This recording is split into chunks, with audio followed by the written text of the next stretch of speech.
Well, good afternoon. Can everyone hear me? Yes.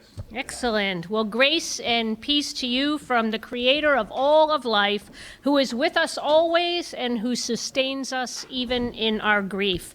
We are gathered this afternoon in sacred love, and so we can praise a God of love who is our certain hope in all of life's varied circumstances, all of the joys and sorrows, the trials, the struggles, and the celebrations. And so we come together with a God who has promised us, "Blessed are those who mourn, for they will be comforted." And we come together within the strengthening fellowship of family and of friends to give thanks for the abundant life that George Castell enjoyed, to share our grief with one another at his passing, and to reaffirm our faith in life's unfailing goodness.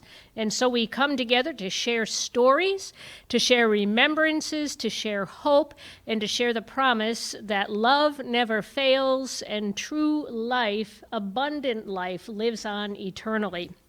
It's important for us to gather as a family and as friends to have rituals of remembrance and markers for each of the difficult passages of our lives, that we know we aren't walking alone, but you are surrounded by a cloud of witnesses that have known you and have known George throughout his life in varying stages and in varying times and places.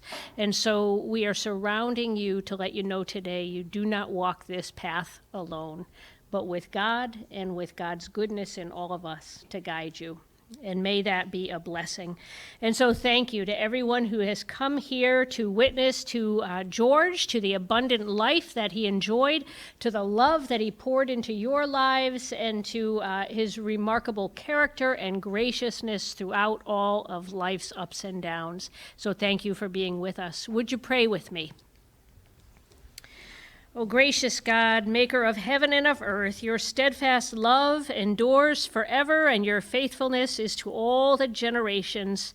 We come before you today because you are trustworthy in all your words and gracious in all your deeds, and you promise that when two or more are gathered, there you are. We pray that you would minister now to us in this time together. Speak to our hearts your words of comfort. Touch us with hope as we know that though George's earthly life is ended, his spirit has been set free. Enfold us within the fellowship of all who would share our sorrow, but also our joy. Fill us with the peace that comes only from you. In quietness and in confidence, we wait upon you in this time, Holy One, as we seek the comfort of your nearness. Let your word be a lamp unto our weary feet and a light unto our path. Enter our hearts this hour and grant that your light might shine so brightly within us that we might discover the fullness of abundant life's promises. We pray this in your holy name and presence. Amen.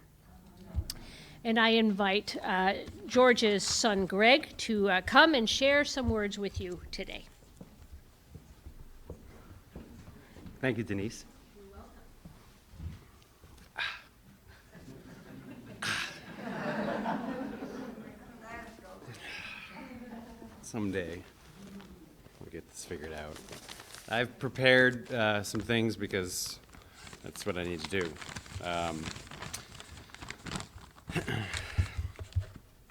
So, thank you for all coming to celebrate and remember George on this special occasion. My name is Greg. I'm the younger of his two sons.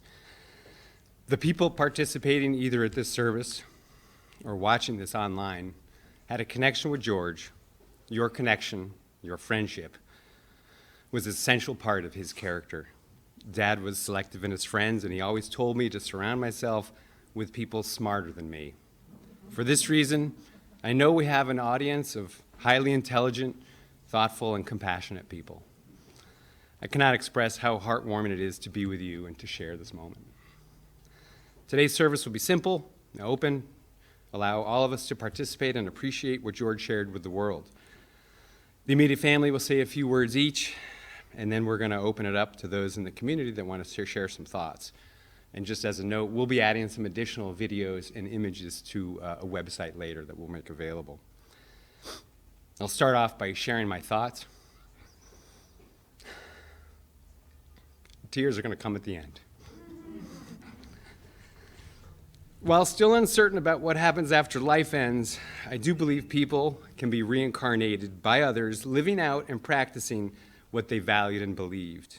For George, this includes, among others, growing and developing talent and confidence of others, particularly the young, serving the community, developing the mind, expressing empathy, and always maintaining a sense of humor. I often think of the world in which Dad grew up, an only child in New York with a single working mother in the closing years of the World War not long after the Depression. We knew little of his father, who passed away when he was 13. Other than spending time in Iowa, Massachusetts, and Maine, George invested his time developing his mind, primarily at the collegiate school, which was a vital institution for him throughout his life. Dad loved collegiate. As a student, as an alum, as a member of the board for many years, George was committed to education, helping young people find their way, and believed it was what was needed to change the world. Dad was a New Yorker through and through. He loved New York. The constant change and energy, thinking, diversity, art and architecture, he loved it all. New York was part of what defined him. He loved asphalt under his feet and carbon monoxide in his lungs. A pivotal influence of George was that of June Swan, whom he met while at collegiate. Specifically, June Swan influenced Dad to attend Pine Island Camp in Maine.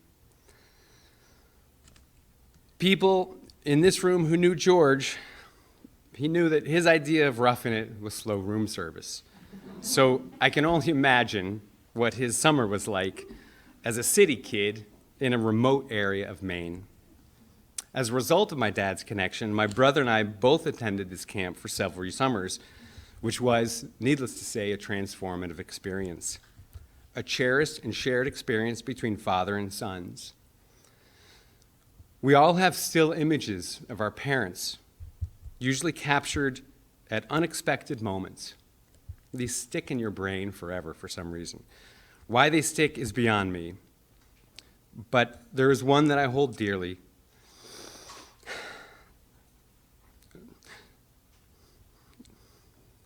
Of my dad on the launch as I pulled away from the camp dock, heading back to the mainland, leaving me for 2 months in Maine. Dad was looking at me with compassion, empathy, warmth, and a sense of confidence that everything would be okay. I hope all of you were able to get a glimpse into George's caring, thoughtful, empathetic side, as it often contrasted with his New York business executive side. Dad was by nature cynical in his outlook of the world. I guess growing up in his world, you really had to be in order to survive. He believed you only get what you can negotiate. Nothing comes for free. It was this resourcefulness combined with his empathy and ability to read people that made Dad such a special person. Often, we joked he had ESP. He could understand what interested and motivated people, and he could build trust quickly. He was a master observer and could gain insight through the subtlest observations. I remember my dad told me that when I entered an office for an interview, he would say, "Look at their shoes, look at their watch. These items will tell you a lot about a person." As a note, George's favorite watch was a digital Casio watch, cost about $20. And his favorite shoes, if you know him, were loafers, preferably without socks. Dad was both playful and strict. When my brother and I first opened our very first checking account, we had to sign contracts with my dad, promising that we'd pay him a $100 fee for the first check we bounced in addition to the bank fee. The second bounce, you lose the account for a year. Third bounce, you lose your checking account. This was a contract we had to sign. But he was also playful. And I look forward to hearing some of your stories because I know there are many. One example of his playfulness, which sometimes bordered on juvenile, was when we were having dinner together as a kid. We always ate dinner together, a practice I continue with my own family. And when we had mashed potatoes, he would find a moment during the dinner when he would catch my attention, no one else was looking, and he would set up a big smile, which was rare for George, and then he would strain the mashed potatoes through his teeth, seemingly out of character, all the while holding a straight face. I would always laugh as seeing this dimension of his personality made him human. It made him special. The duality of the corporate executive with the loving, joking father who had a sense of humor. Dad often said to me, your spoken word is your master and your unspoken word is your slave. Meaning, keep your mouth shut or be prepared to do exactly as you say. He was very careful of his word choice. This phrase was repeated many times. He also said, and I know many of you will know this one, that time is your enemy. I must have heard that 500 times. These phrases took on new meaning when he suffered a stroke in 2003. For 17 years, he fought with a determination and grit that I cannot express in words. Dad was always a survivor, both before and after the stroke. He was nothing short of a hero. I want to bring my comments to a close, as I could ramble on, and anybody who's watching this video has some connection with George, and I hope your life was improved because of it. I hope you do some things differently as a result of knowing him, and perhaps those actions will make the world a better place. At this point, I'd like to turn the mic over to William. Thank you very much. Greetings and salutations, people in the virtual world and here. Thank you for coming today. I'll start off by a prop. So in the garage, I found a series of Dad's binders going back from the 70s. This is 1979, and I'm leaving it out here afterwards. It gives you kind of a glimpse into what his mind did to create these things. And it's fascinating. We can even go back to today's date and see what he did in the meetings. And Ben, you're in here at some place at Pine Island Camp, and these books are great. They're very telling of who he was as a person. So I'm going to leave that to take a look at. It's interesting to look at. So in the 70s, Greg and I played ice hockey. And Dad would get up after working 60 hours in Manhattan, and at 5:30 would drive us to the Crystal Ice Rink in South Norwalk, which was a wretched place run by Leo, who had the Zamboni and the worst coffee ever. And they're literally rodents who would skim around the ice when we played ice hockey. And one time we actually got a rat and were able to shoot it around on the ice, and it would run, and you pick it up and skate back and drop it off and go that way. But the thing was, he, after working a long week, get up at 5:30, take us to go skating because it was the right thing to do. He knew it for us, and he made those sacrifices. And I am forever, eternally grateful. Additionally, Dad did things with me that I've learned a great deal about. He would take me antiquing when the days I didn't ski. And one time, we were out in Taos, New Mexico, and one afternoon, Greg was probably skiing all day, and I was like, I'll go with you, Pop, and go antiquing. And he played a game. He would try to teach me how old antiques were and how to look for subtle signs of taking drawers out and looking at the work and figuring out if they were expensive. And he'd say, if you guess the price of that item, then I'll buy it for you within $5. So I was lucky enough to do that, and I bought a blowtorch, an old kerosene pumping blowtorch, which I still have. And it's one of the first things I brought to Maryland with all my stuff. And the thing was, he was teaching me how to be playful and creative, using my mind in a way that I would never do normally. So that skill, that playfulness is a very important character of who he was and how he got me to do these things. And he combined money and all that stuff and looking at the antique store and trying to figure out if it was all too expensive or all too low and all that kind of stuff you do when you buy antiques. It was really a great deal of fun. Additionally, some of you know that I'm really into octopuses, reading about octopuses and how intelligent they are. And George shared a lot of commonality with an octopus. He had many tentacles, okay? He had husband, father, Viacom, Collegiate, Pine Island, National Forge, National Geographic, on and on and on, all the different boards and people he worked with, schools, helping other students from my high school get jobs at Viacom in the summertime. So all these different tentacles were all doing different things at the same time. Also, he had the ability to change his character very quickly. So the octopuses can change their color, their texture. He had that same capability of like fitting into any environment. And that part of it was what he taught me about being sophisticated was not about having fancy cars or watches or that kind of stuff, as Greg mentioned, but it was about making yourself feel comfortable and other people, regardless of your background, feel comfortable with who you are and being accessible and open to that. And that was a great skill that I've taken to my heart for my whole life.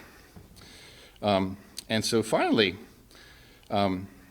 thinking about my grandfather, Charles Dudley Miller, and how my father was connected through Manhattan and how important Manhattan was to both of us. And my grandfather, Pop-Pop, would give me silver dollars every so often, which I have all of them now.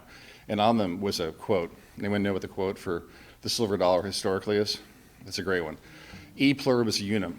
Okay, e pluribus unum means out of many one.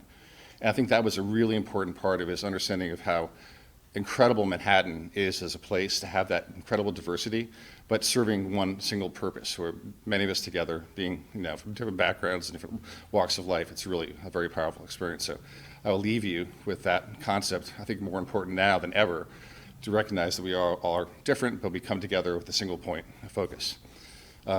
So with that being said, thank you very much, and we're on to the next speaker. Marion, please step forward. Oh, what a wonderful description everybody has. And I don't know how I can go into it even more with these wonderful stories, but there are many versions of George, and I want to say welcome again, and welcome to those online and whoever else will be looking at this in the future, as it's going to be online for everybody. I'm trying to put together the different versions of George and the octopus part of him, to try to put it out, to put some unity into this. And I see empathy as something, it is really a base of it. You might have wondered what was hidden behind his twinkling eyes and his very engaging smile. He had a wonderful smile that could charm. And I think that empathy was there. It was part because of his insatiable curiosity of why and what, and his humor, and the amazing things that he could tell about people so quickly. He had a perception that was amazing, as Greg said, almost, ESP. But these qualities gave him insights, and his humor also had an appreciative audience at dinner parties or at the meeting table or the negotiating table, and people he had an understanding of women and men as well as what drove them. Now, flowing from empathy is his interest in education. And now you've already heard about his involvement with Collegiate, and that I can add that he played in the Ghost Train, which was a big play, I guess, in 1951. But he did keep going with Collegiate. But he also, one part of it, he was involved with adding more buildings, making it a bigger school, and also developing the art department quite a bit. And of course, we went into his experience with going without room service by going to Pine Island Camp. But that also developed into a board position. But his curiosity is the other thing. We have empathy and curiosity, and that came a lot into the physical daring world. It bought him one time a place on an inflatable boat and the Colorado whitewater trip, which Greg organized for myself and George. And we were offered a chance to step out and look out because there was a huge spinning hole of the water pouring over these rocks. So I said, okay, I'll stand up there and watch you. Okay, I jumped out of the boat from this little high perch, and 1 second, the boat disappeared, boop, gone. Nothing but water swirling around. And so for 1,000 minutes, it seemed, until they started to pop up. And it's an interesting thing to see if you haven't seen people pop up out of water, because they do, like that. Anyway, but from the swirling water deal, we took balloon rides in France, and we had all kinds of beautiful experiences, which were, somewhat because of he wants his curiosity, what's going on in the world, and what the world's all about. Now, he had a strength and determination that I thought was so solid that I always felt that people saw that at the first time they ever met him. There was something about it. He was on the ground. But he didn't do it to impress others. He didn't do it to control others. And the opposite is true, that he enjoyed people to get their own freedom and what they wanted to do and what their inner qualities were, which was great for me because he gave me a lot of freedom to do a lot in Darien, and so we had to miss a lot of dinners. And he also did a lot. He reached out to young people a lot and wanted to help them with their careers.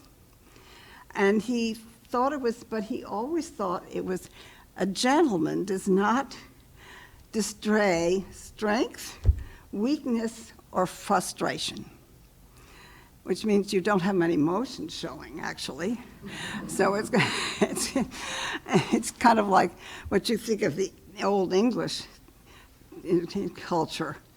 Anyway, but I can say that as one not able to talk at all for 17 years, who a man that was a talker, it's almost impossible. I cannot remember having him show any major frustration. And I think the people that have helped me will agree to that. Art was also George's constant companion. His travels always included museums, architecture, or something along that line. And it certainly drove his antique experiences because he wanted to collect and he wanted beautiful things, and so that was wonderful. But it also was because he grew up with his mother's passion for art, his great respect for her painting skills, her role that she worked her way up to be head of the Iowa University Art Department, and the courage that she took to leave Iowa, driving alone to New York to see if she'd end up, into learning more about the painting world. But George came along and that stopped it. But whatever it is, she was very, very passionate about it, and George picked up that respect from his mother. And he had wonderful respect for women, and most of his life, he used a lot of his contacts in media, in the financial world, the public relations world, and he opened a lot of opportunities for them. All right, well, now as for Marion, George was kind of a building of granite and a soft pillow of security and warmth with a lot of empathy thrown in there and wisdom. So over 57 years ago, when I walked up to a young usher at Brick Presbyterian Church, and he identified himself to me as George, and I had caught his eye because I needed to borrow a quarter for a phone. And so he gave me that smile, but he didn't give me the money. But he did take me to the back room where there was a free phone. And so that says a lot about George.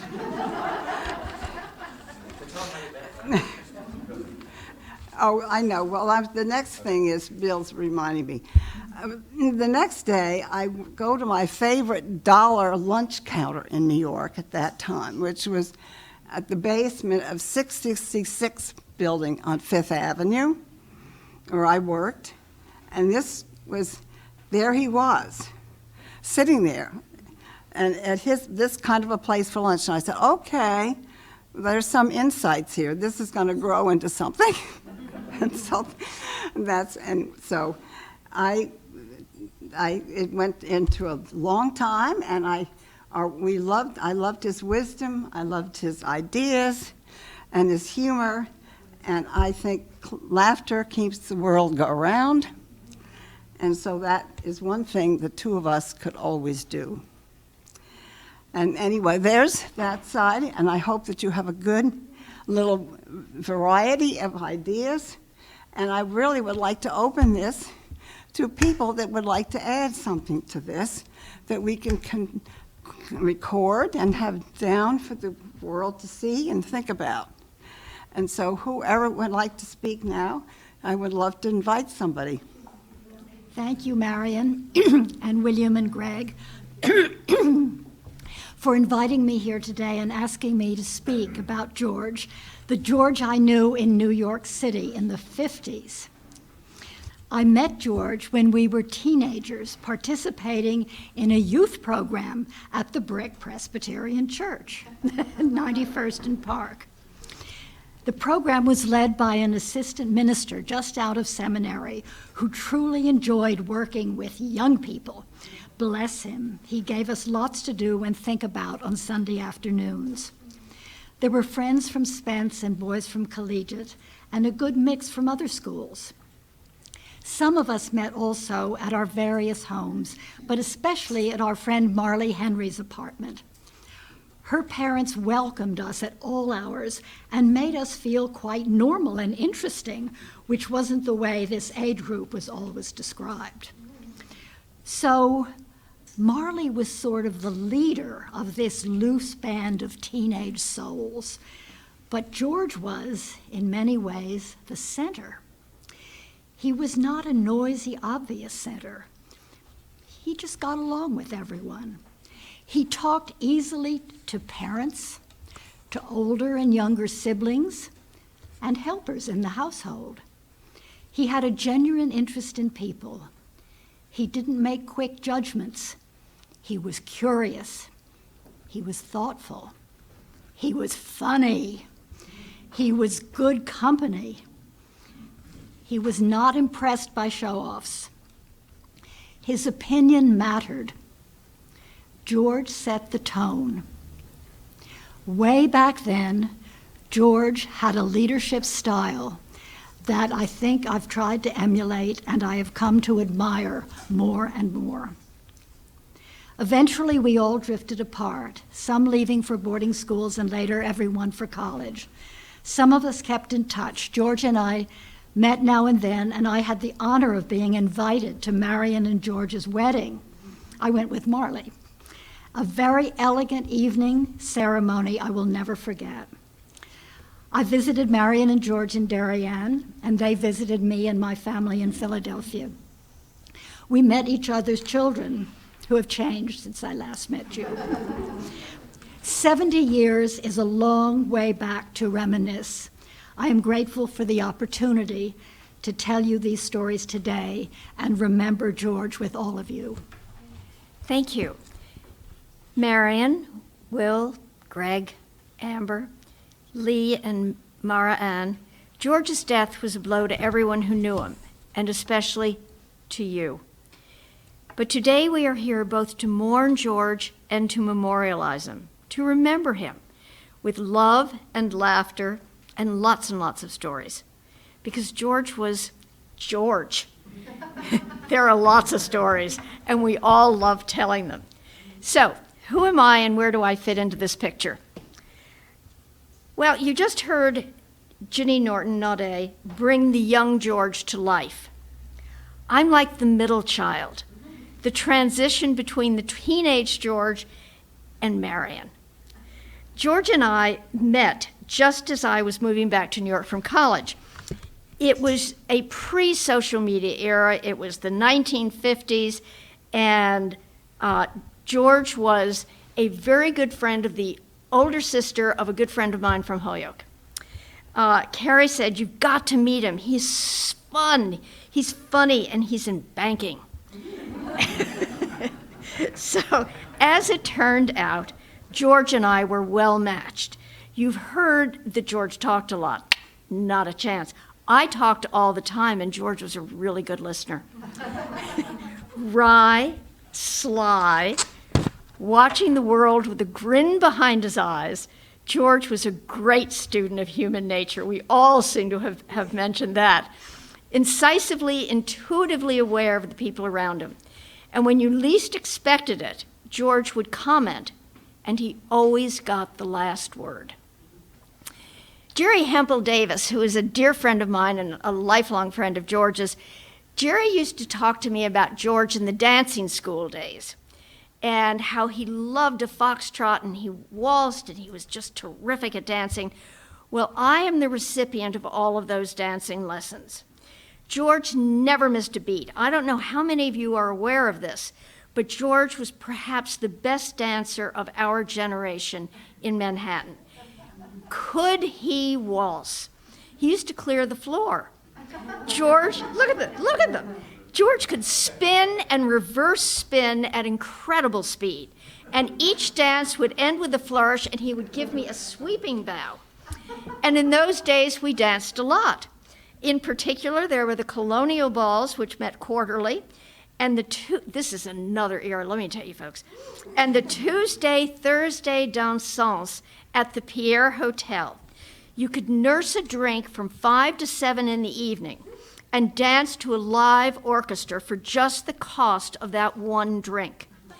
And that was an era, guys, when the office closed at 5. The hours everyone works now, I think, call for labor laws for management. Now, in any event, looking back, what strikes me most of all is that the young George was the fully formed George. I don't know about you folks, but many of us look back on our 20-something selves with a kind of a cringe. George didn't do stupid stuff. He had a head on his shoulder, and he used it. He was decisive. And once George came to a decision, he stuck to it come hell or high water. He did not second guess himself. And actually, I have a great George story about a pivotal 48 hours in his life in 1962. To set the stage, George had been at the bank, and forgive me, I cannot remember, it was either Chase or Chemical, and he'd been there for about 5 years. And he had come to the conclusion that moving ahead in banking would probably be a long, laborious, tedious process. And he wanted more. So he began interviewing quietly behind the scenes. And then George got an offer he couldn't refuse. So the day came, he drafted his letter of resignation and went to drop it on his boss's desk. He walked into the bank, and just at that moment, an announcement came over the PA system that all associates and officers were to report immediately to the auditorium. So with the letter squirreled away in his pocket, George trooped off with the others to find out what was up. What was up was the bank's CEO president standing there announcing with great fanfare that the bank had just initiated an award for the outstanding young officer of the decade.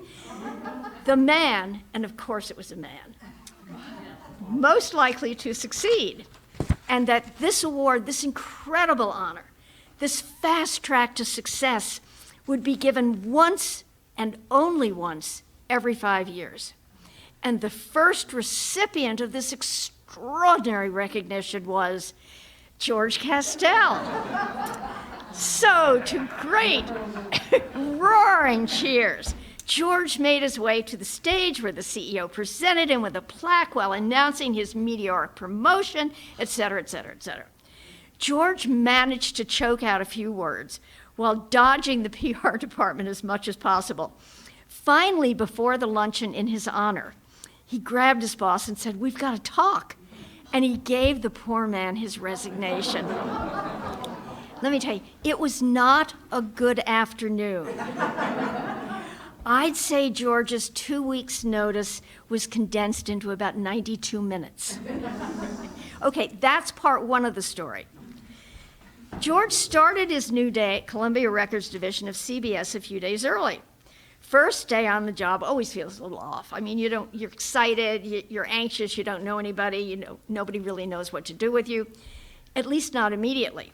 And this was not true for George. His first day on the job ranks as one of the wilder days in show business. His brand new boss grabs him and says, "George, pack a bag. You gotta go to Arizona immediately." It turns out Columbia Records was releasing a new Sinatra album the next morning. As it happened, Frank Sinatra had committed a significant indiscretion, which I won't go into, and was sitting in an Arizona jail in the middle of desert nowhere. George's job, get him out, clean him up, and get him to New York for the morning press conference. How George did this, I will never know. But he did it, and it secured his place, his reputation at his new workplace, and it was sure enough a far cry from banking, and the rest, as they say, is history. Another thing that I've always treasured about George were his loyalty and his discretion. Once George was your friend, he was always your friend. He had your back. One day, a dear friend of mine who remembered George well from our dancing days at the Pierre called him with a problem, and it was a significant problem. She and George had not seen each other for years, but she needed help, and she turned to George, whom she'd always liked and respected. She was on a board which was trying to figure out how to remove an executive director while saving face for the board, the organization, and the executive director. George listened. He always listened. He thought, and he came up with a solution, that pleased everyone.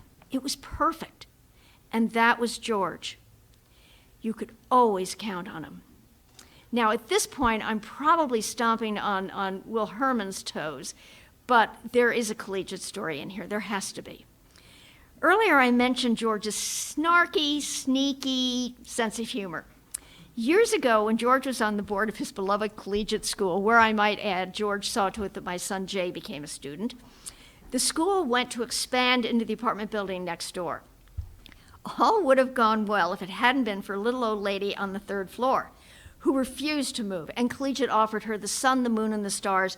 They even offered to trade her one-bedroom apartment, I believe for the penthouse at no increase in rent. Eventually, after all negotiations had failed and everyone was tearing their hair out, an attorney appeared in the office of Dick Barter, the headmaster, and he said, "My client understands you have been harassing his mother." To which, after some discussion, Barter replied, "Who is your client?" Said the attorney, "Meyer Lansky." George's first instinct was to leave a dead canary at the board chair's door. George. What I found so remarkable after George had that catastrophic stroke 17 years ago was that his sense of humor remained intact. How he pulled this off, how he did this, I do not know. I will never understand it, but he did it. Even though he couldn't speak, George communicated through his eyes and with that big laugh. He was still George. And bless his heart, he'd long ago had the exceptional good sense to marry one of the world's finer women, Marion Miller. The care she has given him. Dear Marion, you are first among equals. And you are yet another reason why I always treasure George. He brought us together. You became and will always remain a beloved dear friend. Our memories together go way back to babies and playground days in Central Park. Together, Marion, you and George have lived a fine life and raised a wonderful family. My heart goes out to all of you. You have lost an irreplaceable husband, father, and grandfather. Just a wonderful, wonderful, wonderful man. A man who will always live on through you and through all of our many memories. George Castell was a good man. Thank you. Hello, I am Ben Swan, and I am the recently mostly retired director of Pine Island Camp, which has been mentioned a few times. George, as people have mentioned, he worked there one summer, and both Bill and Greg attended for several summers. I miss George. He was a great friend to me over many years. And it was, I think, a somewhat unlikely friendship, I think. And I say I think because when I reflect on our friendship and why it worked, or even how it came to be, I immediately stray into uncertain territory. Territory that is full of unsubstantiated facts, suppositions, assumptions, and speculation. And words like maybe, perhaps, and it seems to me that, all words that I believe, there's another one, were anathema to George, who in my experience always insisted on accuracy born of careful research and not cutting corners. Woe to him or her who engaged in fuzzy thinking. But a certain amount of speculation is necessary here for me, because in spite of spending a good deal of time with George over the course of many years, I didn't know him very well. He told me some great stories, but he didn't reveal much about himself. My friendship with George began over 20 years ago, courtesy of Pine Island Camp. I believe it was in 1955. I believe George was 19 years old. He spent the summer working as a counselor at Pine Island, excuse me, where my father was the director. As an intentionally rustic camp on an island without electricity or running water, it still is, Pine Island was not an obvious destination for George.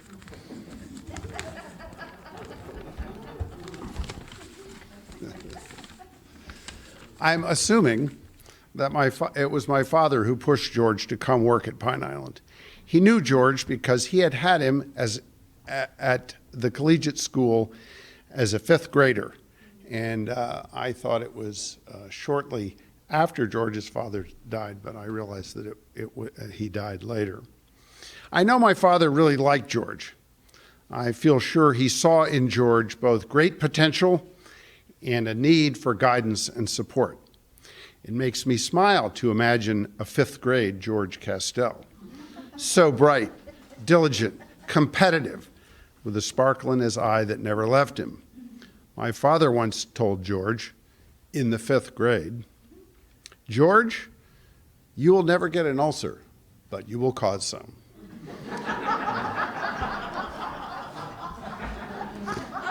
In the fifth grade. I connected with George because my father kept up with George, and then with George and Marion over the years, and took enormous pleasure in George's great success in business and with his family. Once, when my parents were visiting George and Marion at their home in Contentment Island, George presented my father proudly with an MTV baseball hat. My father thanked him and asked him what MTV stood for. I know that George knew that my father was very proud of him, and I think he loved the fact that my father had no idea what MTV was. Shortly after my father died, I received a really lovely, long, handwritten letter from George offering his time and expertise to me as I struggled to keep Pine Island afloat and to get beyond to a smoother road for the institution. I was moved and flattered and somewhat intimidated, and I jumped at the opportunity. There ensued long phone calls. I could never figure out how George, working for Wertheim or wherever he was, had the time at 3 o'clock in the afternoon to be on the phone with me for an hour, but he was. Meetings in Darien, lots of good stories, most of which had a point for me to take, and lots of laughs. I often ask myself not only why George offered, but why he stuck with me for decades when I was not a particularly quick study.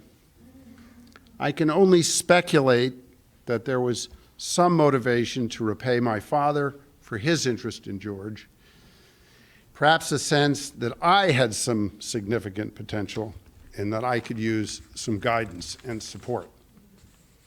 But also, we really enjoyed each other's company, and I feel George enjoyed supporting an institution so far removed from the competitive world in which he worked. I was dazzled by George's methods and rigor and his tales of a world I knew nothing about, and his ability to, quite simply, as people have mentioned, predict the future. I still miss not knowing who's going to win the next presidential election. I received lots of extremely valuable advice, and eventually George joined Pine Island's Finance Committee. What a catch. George Castell on your Finance Committee. I continued to, George had not been on the committee very long when his stroke happened, and his stories, prodding, and advice stopped so suddenly. I continued to visit George and Marion during George's stroke years.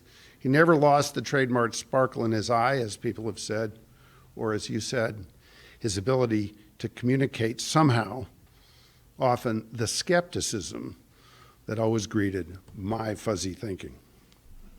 And I've never stopped thinking of all the good advice George so generously gave to me over the years. Of all the things George said to me over the years, there is one that stands out. He said it to me many times.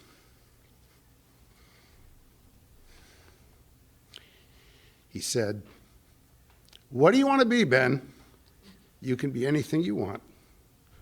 What do you want to be?"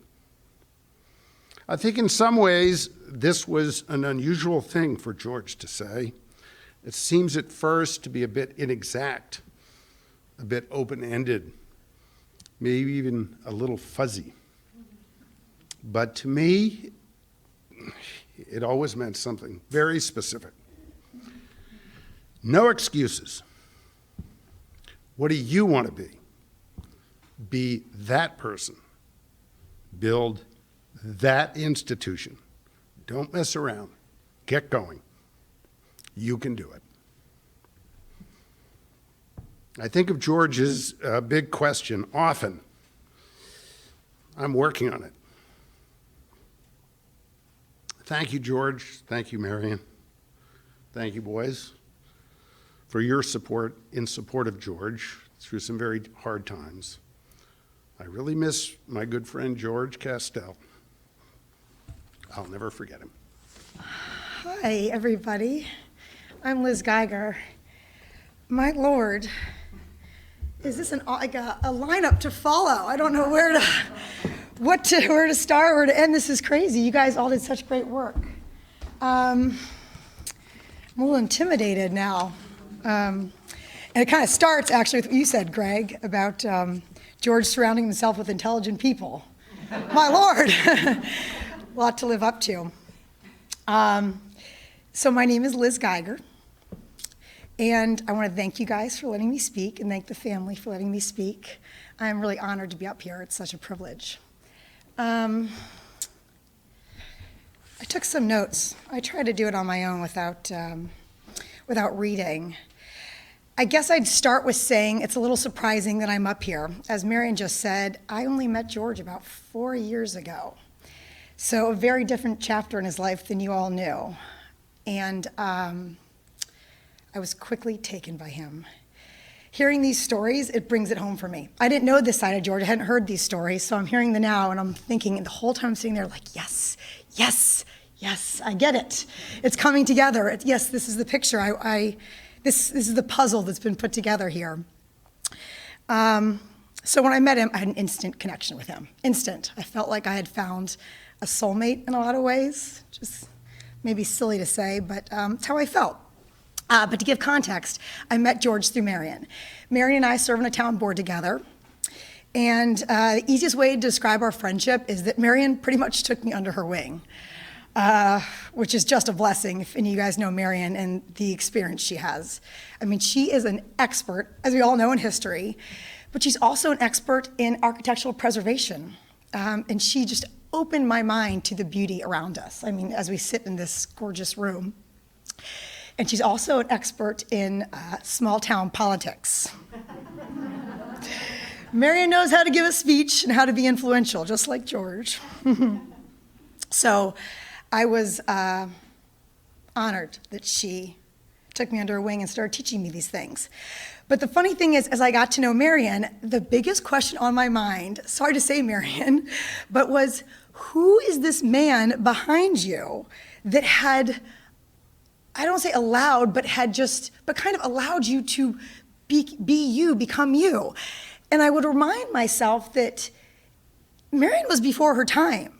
And in that sense, George was before his time. I mean, women weren't doing the things she was doing, going out of the house and giving speeches and being in politics. And, she was paving the way for women, for my generation, for all these generations, for my daughters now. And I just kept thinking, what kind of man, what kind of smart, strong, confident man allows a woman to be that person? So I said, Marion, I gotta meet George. I gotta find out what this guy's about. So Marion, had me come over for the first time. And I was nervous to meet him. In full disclosure, I was nervous because I wasn't sure what to expect. I'd heard about his health, his ongoing issues, and his stroke, so I didn't know how we would communicate and if we were going to be able to communicate. I don't think you knew I was nervous, but I was nervous. And I walked into that room for the first time at their beautiful antique house that was floated upriver on a barge years ago. And I saw George, and he couldn't stand up, and he couldn't speak. But this man looked at me with his eyes and his smile, and he, to me, got out of his chair and walked over and said, "Welcome to our home. We are so happy to see you. We're happy to have you here. Please come in, make yourself comfortable." I felt so welcome. I felt so warm. I felt so happy. And George, Marion, and I sat and talked for hours that first day. And we talked about life and politics and his awesome children and how you guys would hit your heads going up the stairs in your small house and all these great stories. We talked about Downton Abbey, which was his favorite show at the moment. And it was the most wonderful afternoon I'd spent in Darien since I'd moved here. I was moved. I was taken by George, which I think is what we're all kind of saying and feeling about this wonderful man. So when he passed away, I was very sad. I'm sorry. I feel a little selfish saying that because I didn't know him to the degree you all knew him. But like I said, he had moved me. And in the days that after his passing, I was sad. The world seemed darker without George Castell in it, right? This powerful man that I felt got me and supported me was gone. So I kind of moped around for a few days after that. And I was a little distracted, and I kind of was distracted from my family. And then it was late fall. I hate the fall. It's depressing as is. To me, it was cold and damp and gets dark, and I was, my children are at my ear. I'm like, so I need a break. And it was a typical dinner. My kids were chatting it up. There's a mess everywhere. And I looked outside on this typical fall evening, and out of nowhere, the sky turned the most majestic pink and gold and red, so uncharacteristic of this time of year. So I opened my door, I walked away from my family, I went to my back porch, and I closed the door and I sat outside. And it was the most still moment. The air had gone quiet. The trees stopped moving. The world all of a sudden just became at peace. I don't know how to explain it, and I don't know if I'll ever do it justice this moment, but I was out there and I felt like George had come, he had surrounded me, he brought this uncharacteristic, beautiful moment to me and showed me that his support, that love, that feeling, that man was always gonna be there. And he made me feel that the world was right again and that he was where he was supposed to be and things were good. So I felt so happy. I smiled. I said, thank you, God. Thank you, George. I was so happy. And I turned, I went back in my house where my kids were screaming, and I was okay to do it. I was psyched to do it, and I was ready for that next phase of my life and that journey, thanks to George and his support and knowing him. So that's my story. Thank you guys for having me. Beautiful, beautiful job. It's really been a privilege to be here with your family, Marion, and with all your many friends. You have brought him to life for me, and I was not blessed to know George, and thank you for sharing so beautifully from your hearts what your experience of him is, and that does live on in you. And so I wanted to just close this time together with what is actually a Jewish prayer of remembrance, and it goes like this: in the rising of the sun and in its going down, we will remember him. In the blowing of the wind and in the chill of winter, we will remember him. In the opening of buds and in the rebirth of spring, we will remember him. In the blueness of the sky and in the warmth of summer, we will remember him. In the rustling of leaves and in the beauty of autumn, we will remember him. In the beginning of the year and when it ends, we will remember him.